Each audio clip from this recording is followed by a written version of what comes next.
Hello everybody, this is Maniac for Bricks. I promised I would do a town update for today, and after some job hunting, I finally got some recorded.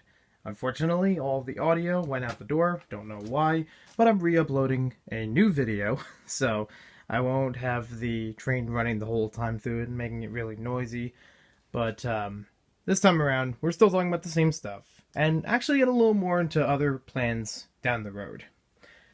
In the last video, I said that I was going to get all the ballasting done and then add in the buildings. Well, I didn't get all the ballasting done. You can see many gaps in the track, but I'm still making good progress all through here. I got the entire back done, which is about a quarter of the track currently, and I'm happy with it because that's the furthest corner. It actually is hard to reach, so anything beyond that will be easier to add in. It's also been pretty nice of putting that ballasting together. I do still need to look through more of my bins to find the right black parts. Some of these areas have a lot more black plates that are put onto them. That's for the railroad crossings. There's actually going to be another one along here, but we'll get into that in just a bit. You can also see along all the track that we have a lot of signs that also help with some of the ballasting because some of the plates won't be in the way of the train rolling through when the signs are here. And it'll also save me on extra plates to add in there. I don't mind it as much. I may get them in black later on, but for right now, they're doing good.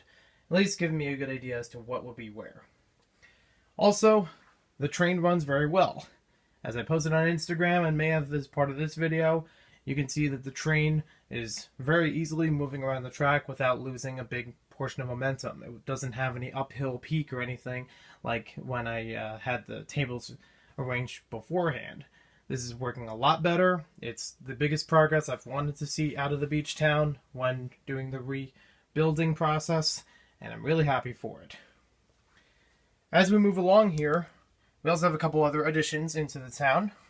There's a bus stop along this side. Still have to construct a little more of it. Just kind of like getting a general idea as to what will be there for now. There's a lot more street lights, and I did add in an extra feature with some of these street signs. So here is East 40th Street for this little bit of it. The back area is Lug Lane. Then we have Yellow Brick Road. And here is Mockville Center. These are 3 out of 4 of these are actually from Eclipse Graphics. If you're wondering where to get them, they have like a street sign pack with printed tiles. And this one is actually from a Spider-Man set of old. But anywho, the signs themselves are a bit different because of the posts that they're on. Got those recently from I Love New York, and they're working out very well. They actually stand out very well compared to the street signs. They're not too small, and they're easy to distinguish from each other. I also got a lot more of the street signs from Brickfest, New Jersey. Don't want to confuse the two. Brickfest, New Jersey this past weekend. And if you haven't seen about the mock showcase there, check the past couple videos. But yeah, I got a whole bunch more of the pieces that would work with those. So that's looking a little bit better throughout here. Still trying to figure out the placement of them and the direction, if it's going to be on the track side or the road side. But it's still looking pretty good. The street sign, the stoplight here, the original head of it is actually behind the table over there. So I will have to replace that. But for right now, I just kind of have this one hanging in. And it does work very well. The Creator van from this year is the largest vehicle I have currently in the beach town. Not just here, but like going in here eventually. It's even bigger than some of my fire trucks. So I had to be sure that this was the right height for this thing to pass underneath it. And it is. Just gets it off by like a few plates. But that works for me. Also, I've been working on a railroad crossing. This actually has a few more signages and does also help with the ballasting issue, trying to find the right parts. The one thing I will have to say though, I do have to find a few more ramps for this, for either end of it. And I have to move these off of there. They're actually on the track before, but they're actually interfering with the train. So I'll put it onto the road plate that would be there. For those who don't know, there is actually a traffic pattern to the entire beach town. As of the recording of this video, the traffic pattern follows along the same route that the train follows. So it'll go around this way. It does have a one-way sign over there so far. Maybe got 1 or 2 more of those. And from here, if people wanted to park by the beach, there's going to be a couple of curved sand base plates like in tan. and they would cross over here, curve around, and then come back up this way. That's the current plan for it. See how everything goes. But with that, I was also going to create some do not enter signs along the opposite sides, so that cars passing through this way don't turn in here when they're not supposed to, or vice versa on the opposite side.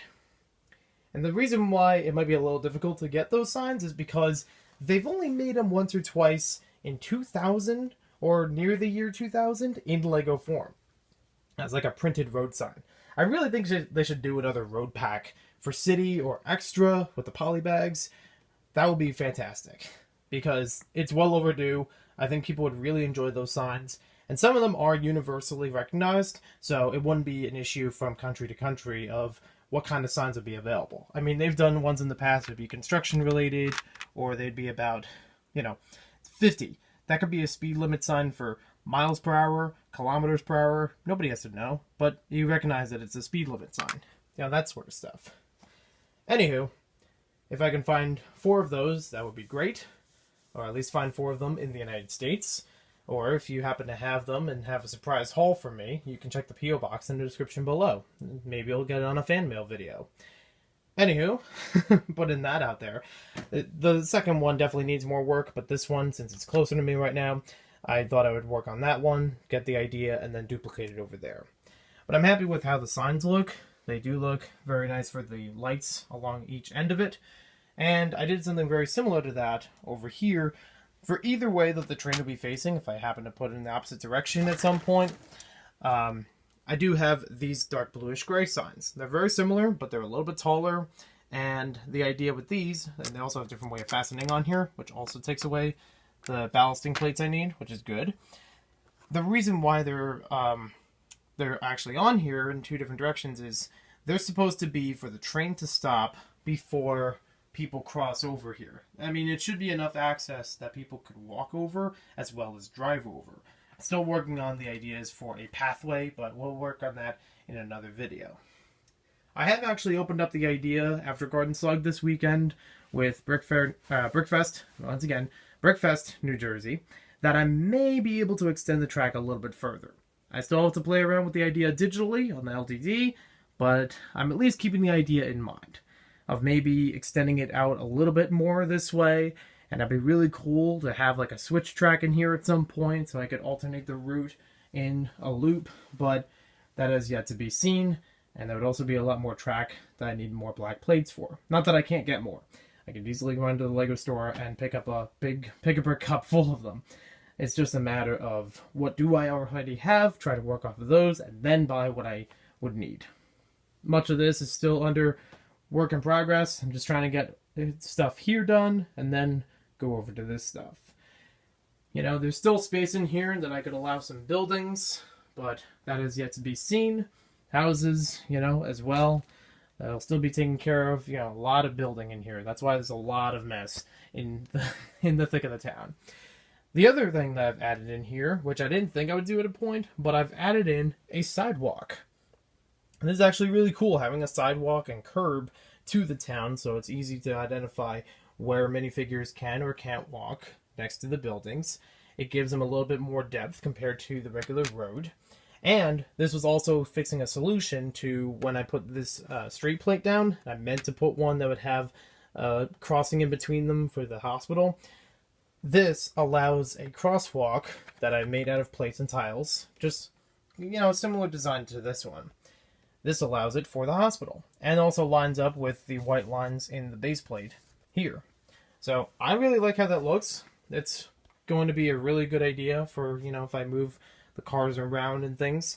I do still have to update the hospital with the first floor and making a back to it, like a removable wall to the back, but that is yet to be seen. We'll work on that in another video.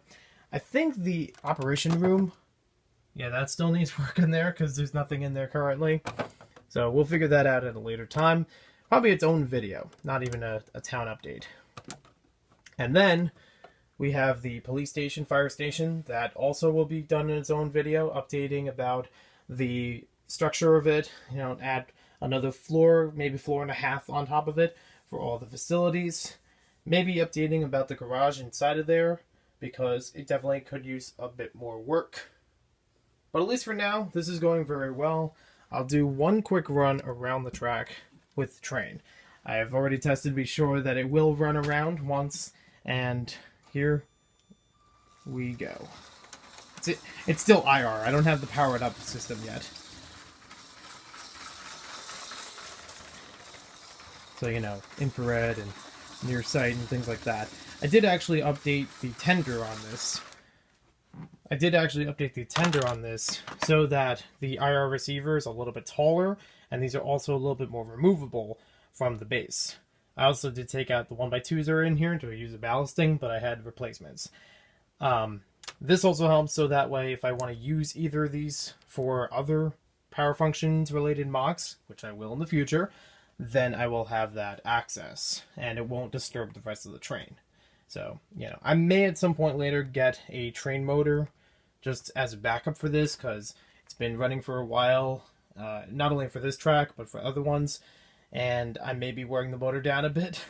So just as a backup, I'll have something ready to go. We'll still figure out other stuff in here. I have tossed around the idea of doing a 9-volt track and trying to coat all of the power functions track with copper, but I still have to learn the method of that. I do have someone from Garden Slug that will help me out with understanding that, maybe even with the track layout if it goes further. We'll see how everything goes in the future. Thank you for watching this video. Hope you guys enjoyed it. There will be more mock updates in the near future. I apologize I didn't get up the Breakfast Club video that I said I was going to, but then I didn't. Job hunting. It's fun. I'll talk to you again in another video, and we'll have more fun stuff added in.